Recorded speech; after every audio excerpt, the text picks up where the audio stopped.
Hey, in this video we're going to take a look at a few of these modifications I need to make to the foundation of my house for my basement plan and for the overall model of my project. So if we take a look at the design that I'm working with here, I'm looking at the floor joist spans, and if I have no supporting walls in my house, the greatest span will probably be going from this wall.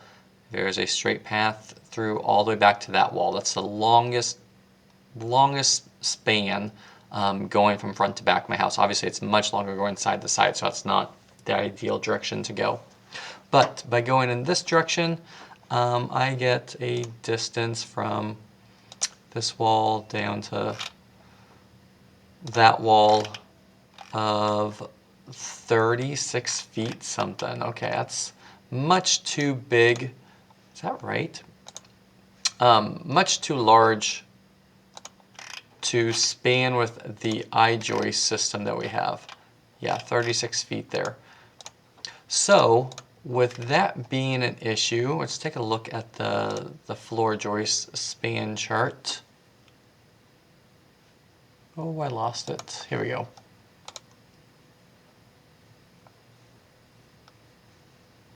Nope, I really did lose it. Ultimately, what I decided was to make this a load-bearing wall and to make this a load-bearing wall. So with my floor joists being able to be supported by those walls, my longest span would be going from this wall to here. Everything else would be shorter than that.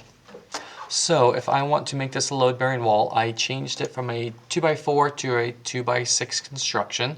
So you see I have my interior 6.5-inch partition. I'm going to do the same to this wall here. And I want to put a footing underneath of it. If it's going to be holding up the weight of the house, a footing underneath of it would be a good idea. So I'm going to grab my footing. My 16-inch footing is perfectly fine. And I'm going to right click and say create similar. And then I get my depth set. The base is going to be down at bottom footing. The top's going to be at top of footing. And then I'm just going to draw that across, lining up with the center of this wall all the way to the end of the wall there. And then the same thing with this wall here. Oops. I'll start there, that's fine. I'll stretch it.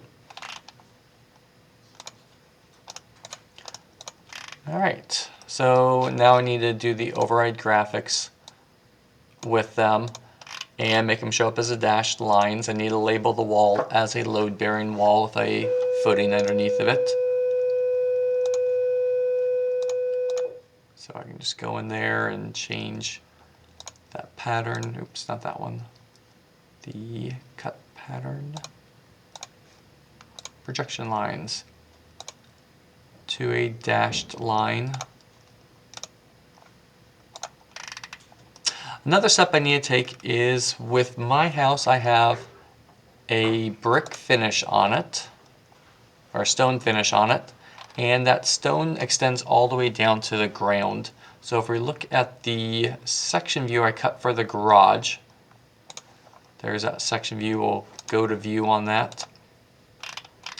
Here's that stone face, there's the ground. I need it to extend down. I want it sitting on top of the foundation so I have something supporting its weight, which means I need this ledge on my foundation wall.